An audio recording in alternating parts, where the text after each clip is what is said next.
Hello there. Today I'm going to do a little bit of review of a thing everybody seems to be into these days, anime. The reason I'm doing this is because recently I actually decided to try reading a little piece of manga myself, One Piece. I kind of like the show, even though I've heard mixed things about it from reviews and all that, but well, that's not on the list, but let's see, I have my list here. Right. First on the list, it's going to be a top 5 list, by the way, is the brief anime called Fooly Cooly. The show's pretty interesting. It's pretty much the equivalent of what anime is. Weird, kind of crazy, weird humor, kind of over sexualized themes. It's really what anime kind of is. And for some reason, whenever I watch it, I get a little bit depressed because it makes me think about life. I'm not sure why. It does. Number 2, we've got Paranoia Agent. This series, from what I'm told, is a culmination of this one director's couple projects he threw together, working on. I looked this one up recently. Actually, found out its title. I could never remember what it was until a few weeks back. But yeah, it had a mystery. It had a serial killer-like element to it. Really kind of weird, what urban legends create, kind of thing. But really cool stuff. Number 3, Trigun. One of the more westernized anime that came out in the last, over here anyway, in the last 10 to 15 years. Really cool stuff. It was more western than anything else. It was tons of crazy action, humor, great backdrop.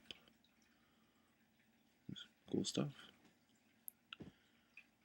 4, another one of the really westernized anime called Cowboy Bebop. The main character on there, Spike, apparently the guy who voiced him voiced a whole bunch of other people and a whole bunch of other shows. I can't remember right now, but whatever. Radical Ed, I and the Dog. Classic characters. Almost didn't even feel like anime. It just felt like a regular show. And number 5, Dragon Ball Z. Well, the entire Dragon Ball series, but Z in particular because it's what came over here first. What's to say? It's got fighting, aliens, androids, killer pink monsters, and children getting really angry and then punching people. And lasers, of course. You've seen the show. Now, the original show was dreadfully long, almost 300 episodes, not counting Kai or the original Dragon Ball. That's huge. How many years it took for the show to finally finish itself off? I mean, every time an episode would end, they would replay every single part of the season that came up and then show the new episode.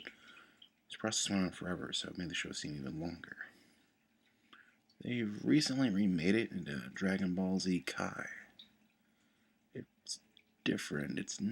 It's hard to describe it. It's good. Part of it's good. Part of it's bad. The opening is. See, originally when I heard about this, it sounded like they were going to completely remake it using modern techniques, modern animation tools, and that's what I thought we were going to get. It sounded really cool. Imagine Dragon Ball Z in what more or less could be considered HD instead of what it is, but it's in HD, but it's not in HD, whatever. What I actually found out is that they lost most of the original designs and all that, so they had to completely redraw them, which is really just a cheap version of saying, well, we messed up and we're going to fix it. But the show itself, the opening sequence really pops out at you. You're thinking you're getting what they promised you. We're not.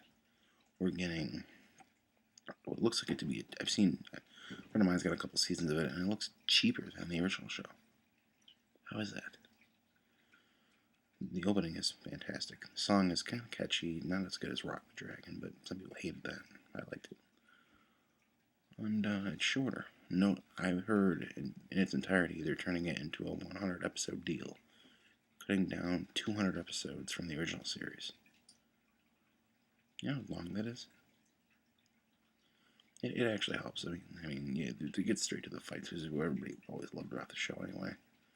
Some of the voices are changed more. It's pretty much a good thing. I mean, Gohan's voice is still annoying. What are you going to do about that?